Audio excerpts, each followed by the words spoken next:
Hi, I'm Valerie Bogle, and I'm the owner of Flourish Magazine Style Photography. And I would like to help you in setting up a Zoom call for church services. Ideally, it's not necessarily something you would want to do for church wide unless it's smaller groups. This is good for groups up to 100, but I think even more ideal, a better use would be for small groups where you can actually be able to interact and engage with one another before and after a church service. So I'm going to walk through how to set up Zoom for that and get everyone signed up and going online, and that way they're able to have some interaction since they're not together in person. All right, so here we go. You want to share the link to this video with anyone who may be hosting a Zoom church gathering. For anyone already using or familiar with Zoom, here is all they'll need to do. Make sure they have the app on the computer or device that they plan to use, downloading it if necessary. Sign up or sign in, you'll need the Pro package. Set up settings, schedule the meeting, send the invite, start the gathering, and share your screen to watch together. However, if more detailed information is needed, please keep watching as I'll walk through the process step by step. Okay, so the first thing you're going to do is go to zoom.us. If you already have an account, you just want to make sure that you are a pro user. So you can look here under plans and pricing and see that it's only $14.99 a month, and there is no limit as to how long you can use it. This allows you to have meetings that include up to 100 participants, and you are not limited to the 40-minute time limit that you would have on a free. This is only required for the host of the meeting. That way, anyone else that's participating in the meeting can sign up with a free account. So they do not have to pay to just be part of the meeting. So if you are already a member, or once you sign up, you're then going to sign in. And once you're signed in, you'll see the dashboard here, and you're going to walk through the profile first. If you don't already have this set up, real quick, this will show you what to do. You can change out what your picture is. Keep in mind whatever you have for your profile picture here will be also what shows up when you stop your video. So if, for example, you're going to watch the service and listen to the pastor speak, you're going to ideally want to have everyone stop their videos so that there's not a distraction with people watching. And then whatever you have here is what's going to show up as your placeholder until you come back on with your video. So just fill in all the other necessary information that you need. One key thing on here would just be the time zone, that you have the proper time zone included. Then the next thing you're going to do is go to your settings. And real quick, just going to walk through, you can kind of glance through what needs to be clicked on. This is the starting meeting with the host video on. That's a preference, but that way, if you don't have it on, when you first get into a meeting, you have a minute or two to kind of make sure your video is set up and you're not making those adjustments prior to joining. Or you can just turn it on and not worry about it and just show up and then allow your participants to come on with their videos on as well. That will just save any confusion, at least on the participants' part. And then audio type, you want to make sure telephone and computer audio is selected. I would select join before host. That way, if you're running a few minutes late or people get on before you, they're not just waiting. I don't think you need to worry about any of these personal meeting IDs. You don't need to require a password unless you're talking about confidential information. I wouldn't worry too much about that. This way, if you have people that want to invite others that might not already be part of the group, they can join easily. I would suggest clicking on upcoming meeting reminder, and this is optional. You can decide whether it's something you want to do. It's kind of a nice feature to have chat on. It's kind of like when you're watching a live video on Facebook, you can still kind of chime in chatting if you want to include that. This main chat means anytime someone will chat, it will be visible to everyone that's in the group. And then there is also a private chat, someone wants to send someone a private message that isn't going to the entire group, this is where you would do that. So I don't think anything else is probably necessary unless you're going to maybe send out a bulletin or something that you want to be able to share inside the group, then you can leave file transfer on. You do want to click on screen sharing if you're going to be watching a simulcast, or if watching YouTube or sharing someone's screen where the service is actually happening, you can click that on. I would also suggest clicking on all participants. That way, if you have any technical difficulties or the host perhaps isn't available right at the beginning for whatever reason, someone else in the group can then share their screen. And then I would just say the host only is the one that can start sharing while someone else is sharing. Remote control, this is optional, but this way during the sharing, the person who is sharing can allow others to control what's going on. So they have control of the screen. That's optional as well. And this is not a big deal, but you can let people rename themselves. I would click this on the breakout room. This might be a good feature if you wanted to allow for, say, you want to break out into prayer groups or discussion groups or something, you can do that here. I would click on virtual background. This just allows you to either use a Zoom background that is available or upload your own background. That way, if you're sitting in a messy room, people don't feel like they need to tidy up before they, show up in person.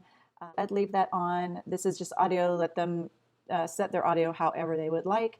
And then this is kind of a nice feature because you can, if you select this, allows people that maybe don't have access to downloading an app or they're unable to download or install the applications, they can watch through the link itself through their browser. So it's kind of a nice feature. Apparently it is somewhat limited as far as their participation, but it's better than nothing. So I would include that. And then this is probably not necessary. You can leave it on or off. That is subjective. I would say leave it on when a meeting is canceled in case for some reason something comes up, you can send out a notice. I would make sure you select which email language you want to edit it in and make sure it's relevant to your audience. And you're all set for your basic profile, overall profile settings. So now what we want to do is go into meetings, and you're simply going to schedule a new meeting. So name it whatever you want that's relevant. In this case, I would say church name and Zoom, and you can say a chance for us to watch church together from the comfort of your living room. Whatever you'd like to say there. Currently, you won't have a template, but once you create it the first time, you can actually save it as a template. You're then going to select the date.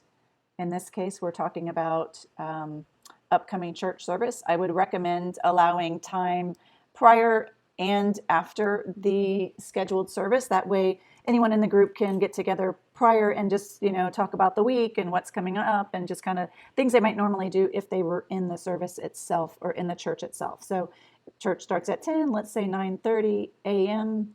So we're going to allow here for 2.5 hours. Make sure this is on your proper time zone. And then what's really cool, if this is going to be an ongoing meeting, you can say, let's do this every week on Sunday until whatever end date you want to set it at. And then that way your meeting ID will all stay the same. I wouldn't require a meeting password. That way people can join in even if they don't have a password. You want to allow your hosts and participants to have video, audio, both. Like we talked about earlier, enable join before the host, and then you're just going to save that. So now you've got this meeting set up. It has all the information that you just put in. You have your meeting ID, and you have the ability to add this to your calendar. That way you're going to get the notifications and reminder prior to each time that the event is going to happen. Now, the next thing we want to do, and we want to do that soon, since we're only a few days from the next service, is copy the invitation. You can simply click copy meeting invitation, and now it's copied to your clipboard, and you can paste it in however you're sending out emails to whoever's in your group. And here is the link for weekly. And then this is the meeting ID is going to be the same for each meeting. I would also add to that to encourage them as soon as they get this to download the app, go online, create their account, sign in, join if they don't have an account already, and just kind of do a quick run through so that they can set up their profile picture and they can see what it's like when they turn their camera on. So this way people are ready to go when the time comes and they're not fumbling trying to figure out how to sign in and where the link is and everything. So I would suggest that they do a run through when you send out that email in advance. So you're just going to do that and then stick that into an email and off it goes. Now you are ready. So obviously we're not going to do this meeting per se, but you can say start this meeting. This will also happen if you just do a trial run. You can just start a meeting that doesn't even have to go anywhere. So I'm going to click allow. So when I sign in, I already have mine as I have my video off. This way I can have a minute, so I'm not, if I'm happen to be just sitting down or putting my coffee down or something, if I'm in a normal meeting, then I have a minute to get settled before I turn my video on. So now video's on. The next thing you want to know how to do is whoever is hosting the meeting, you want to be able to share your screen. So some of this you can have ready in advance. Keep in mind whatever you have opened in your on your computer, any applications is going to show here as being available. So if there's any private information, you want to make sure that you're not making that available to the world. So in this case, I am going to open my desktop. I'm just going to go to YouTube. So like I was saying, this is something you want to have open in advance. So now you're here, you're ready. As soon as the pastor comes on or the worship team or whatever, however it's going to start, everyone's watching your same screen.